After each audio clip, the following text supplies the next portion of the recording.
Welcome to the Dream Life is Real Life podcast with your host, Hanna Hermanson, bringing you real life stories of people who realized their dreams to educate and inspire you to create your legacy of abundance now. Hey, I'm back with another inspiring guest. Today, we are hanging out with Dave Domzalski. He is the founding editor and writer of Hero Story, herostory.org. That's a newsletter that highlights amazing entrepreneurs doing incredible things for their families, communities, and the world. His coverage of uplifting, positive stories of entrepreneurs making an impact provides readers with the inspiration, education, and motivation to be heroic in their own lives. Oh my gosh, it sounds just like this show. Dave's writing and branding expertise has been featured in AOL, Forbes, MSN, Skillshare, Thrive Global, and Yahoo, along with his blogs Run the Money and Financial BIM. So Dave, welcome to the show.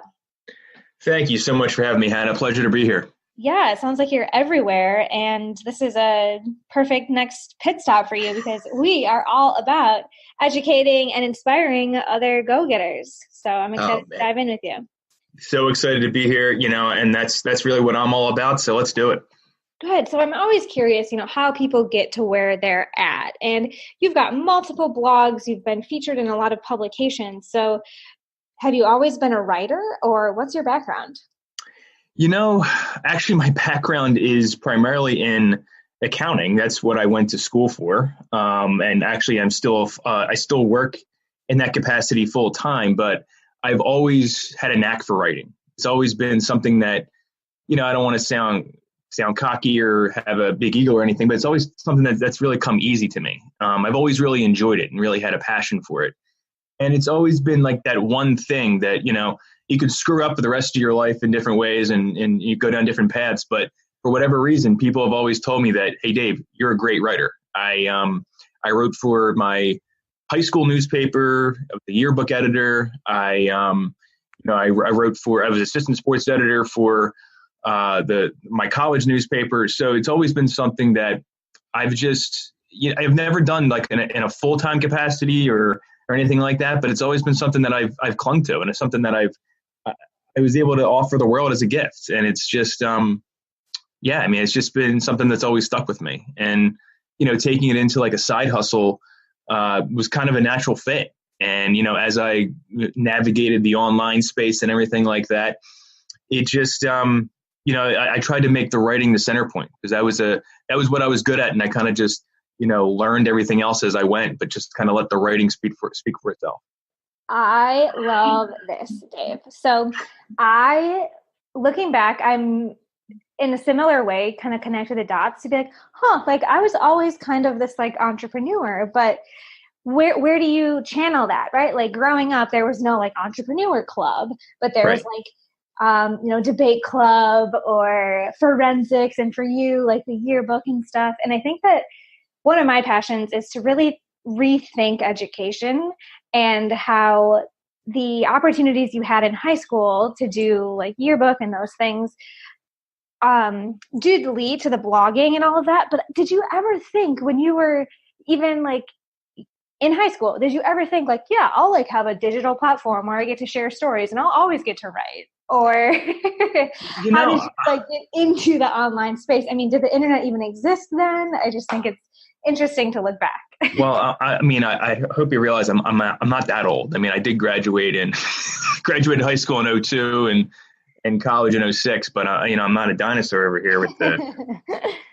The internet was just, 2002. You're talking still dial up. Right. So no, the whole concept of having your own blog outside of like, it was like forums, AOL chat, AIM, all that kind of stuff. Like, no, it was never a thought. I was kind of, I just kind of assumed that I would be in the business world at some point. Or when I went into college, it was going to be something along the accounting lines. Writing was always like a supplement. That's kind of what the mindset I had growing up and what I was taught. But, the internet just gives you so much opportunity. You can become an influence. You can craft yourself in that way. You can find a way to deliver a message that resonates with people. And that's just the beauty of it. And so, primarily we're consuming things now, obviously, via the written word. Down the line is probably going to transition more to voice. But right now, writing's in its prime, and it's at max capacity. Mm-hmm. So just plenty of opportunity. Absolutely. And another thing I appreciate about what you're saying is that balance, right? Like you still work full time, you like did the college thing, but you've pursued this knack, and to be able to still incorporate that into what you do day to day and what you're able to leave in the world, I think is something I hope listeners are hearing, right? That like not every successful blogger or entrepreneur only has like one pot boiling at a time. Exactly. And, I don't want people to think that, it's okay not to just pursue the full-time, the side hustle that becomes full-time. Obviously that's a lot of us that are doing this, including me. That's our goal, but it's okay to kind of hone your craft and get better. I started my first blog, Financial Ben, in 2010. So it's been a journey for me. It's been a journey for, building an audience. It's been a journey to, have the confidence to even approach outlets like Forbes and editors like Forbes, and using LinkedIn and networking on social media, and even being able to do podcasts like this. Just, it takes a lot of bravado and a lot of just courage to be able to put yourself out there. So, but there's nothing wrong with working the full-time job and then burning the midnight oil, or using your lunch break, or, even asking your significant other, if you have children, hey, can I take an hour in the morning? Can I take an hour at night? Mm-hmm. Just honing your craft when you have your downtime. For situations like this where you're working full time and pursuing something else, it's that extra time, it's that downtime when you're not working, that you can actually build your wealth and build a name for yourself. Oh, and you guys, we all have it. Like, hello, delete your Facebook app, ignore Instagram, like put down the Netflix.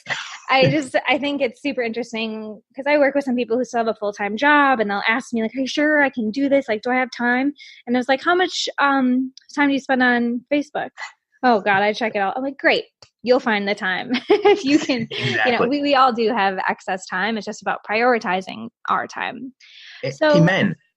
So, Dave, you mentioned before we started that you're raising a young family and working full-time and managing multiple blogs. So if you could speak to another go-getter who has a family and lots of pots boiling, if you will, what would you like to say to them? Or maybe what do you need to coach yourself on today?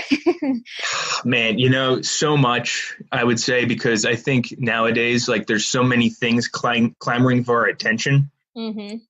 I would say be intentional with your time and put your phone down.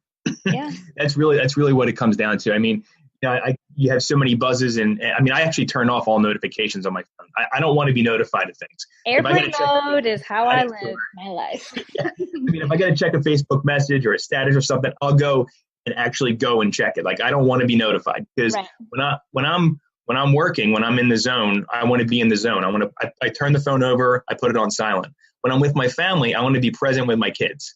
My kids are involved in so many activities. I'm actually going to be starting to coach my son in T-ball on Sunday. Oh, so sweet. So, I gotta be present. I gotta be there, because otherwise you're not there. You're there physically, but you're not there mentally. And that doesn't make for a really solid relationship with your family, or a solid output for your job or side hustle. So, yeah, it's all about. Yeah, it's finding balance, but it's really being intentional about, how you're going to conduct yourself. I'm really grateful that you're being so honest with us, because I feel like I have this conversation with a lot of women who feel like they're obligated, like mom guilt, right? That like, okay, I want to build this business. I have a job, and there's T-ball, and there's all of these things, but it's the same principle, right? It's about just like being where you are when you're there, because otherwise you miss it all, right? If you're just doing all the things at once, which you missed it. And even my wife worked for a while before she became a stay-at-home mom. But even as a stay-at-home mom, she still has dreams and goals. She still has the intention to actually go back to work eventually. And she really kicked ass at I'm sorry, I may have edited that out. No, really kicked butt in real estate. back in the day. And, she still has that desire inside her to do something, because as much as she enjoys being a stay-at-home mom, there's something in her that still has a desire to create, still has a desire to feel like she's bringing value to the table. Even though I try to remind her that, hey, you're raising our children. That's the most valuable thing you can possibly do. Mm-hmm. While I'm working and everything, and obviously I come and help her out when I'm done. But I think it's this desire to create and to do and to contribute to the world.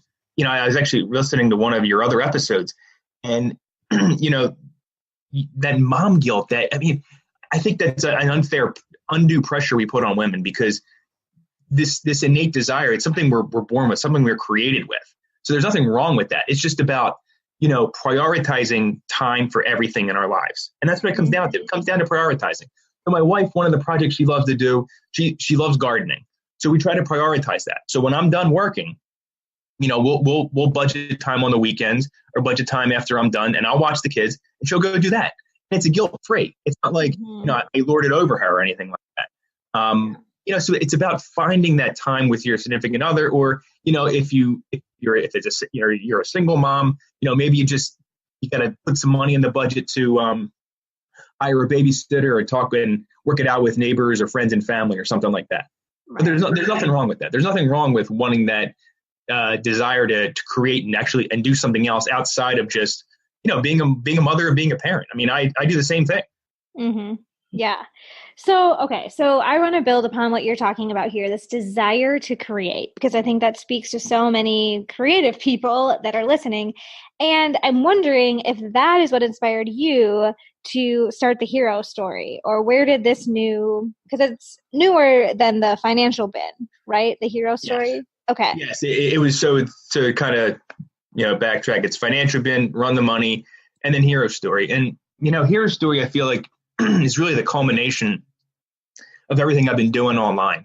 It really is that desire to create. And it's very, it's very writing centric, but not that the other things aren't. But I feel like it's where I've really tried to hone in on this being more of a craft rather than just something I, put up there like 5 tips for whatever. Like storytelling. Exactly. It's storytelling. And it's really trying to engage with the audience in a very vulnerable sense. Like I try to give these stories of these people that people can truly relate to, and then actually not only get inspiration from, but then actually take actionable advice and steps out of and do something with it. Absolutely. Do you have a favorite? Could you give us like a snippet of one that really spoke to you? Well, actually the best one, and I covered this gentleman in Forbes, and he's actually the whole reason that I decided to do Hero Story. His name is Sean Moroney, and he was a very obese individual at one time, weighed like 700 pounds. And he's taken people on a journey with him it's called the Obesity Revolution. And he's trying to help other people in his situation lose the weight, because more importantly than it being a weight loss journey, it's a journey kind of, going into themselves and realizing like why they got to that weight. It's not always just because of a medical condition. A lot of it has to do with, just depression and just some horrible experiences. Like Sean went through some really tough times. He didn't grow up with a dad. He was abused. He abused drugs, at a very early age. So I was really touched by Sean's story. And I just thought, I was focused more on the personal finance, but I just saw this and I'm like, I can really bring this story to light, because for Run the Money, I was covering not only finance, but also health. So I thought that Sean's story was just beautiful. And I thought people really get something out of it.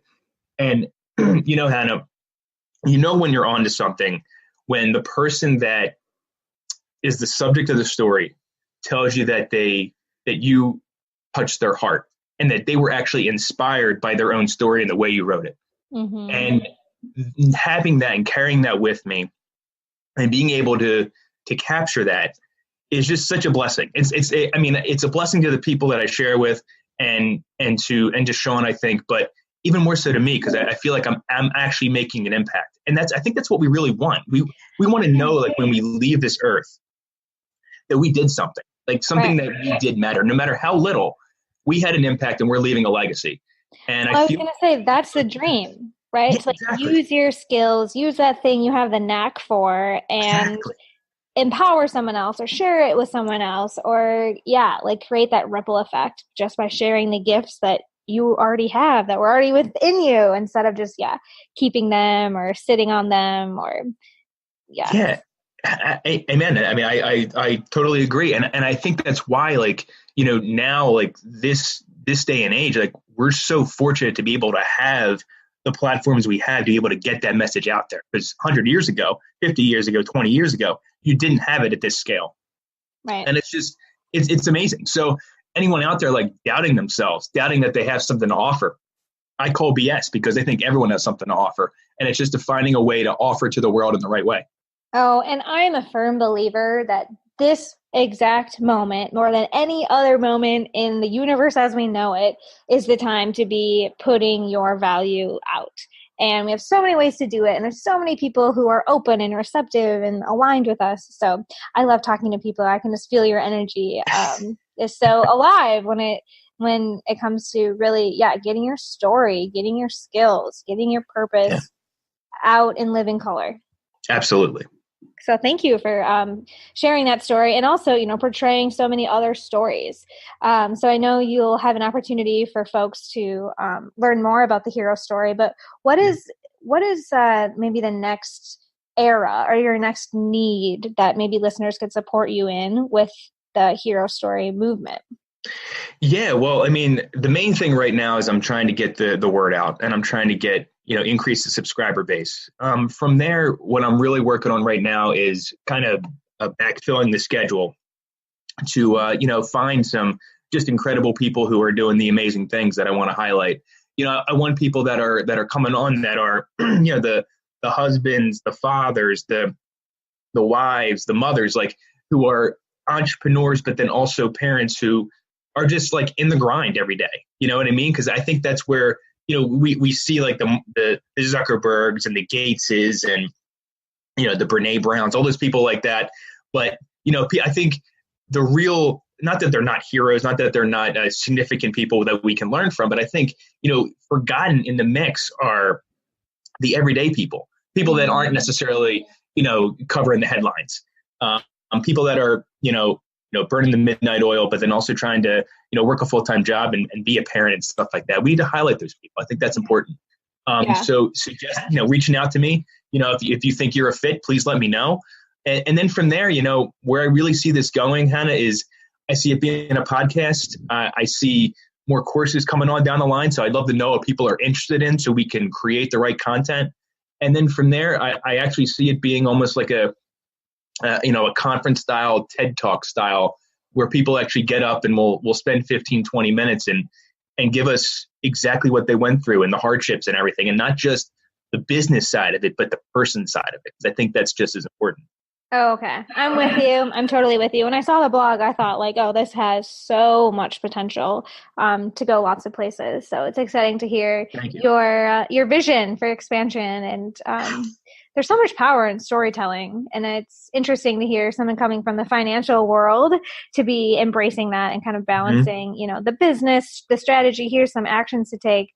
But so much of that learning just comes out of story and kind of building on the shoulders of others. Yeah, and one thing I want to say about the storytelling aspect, I mean, it's not like storytelling is anything new. I mean, the way we actually passed down history back in the day, eons ago, was through storytelling, through oral tradition. So I think it's something very innate in the human spirit and how we interact with each other. So, it's amazing that it's taking shape in a movement where, everyone's so addicted to their phones. I know. It's actually kind of funny and I know. ironic.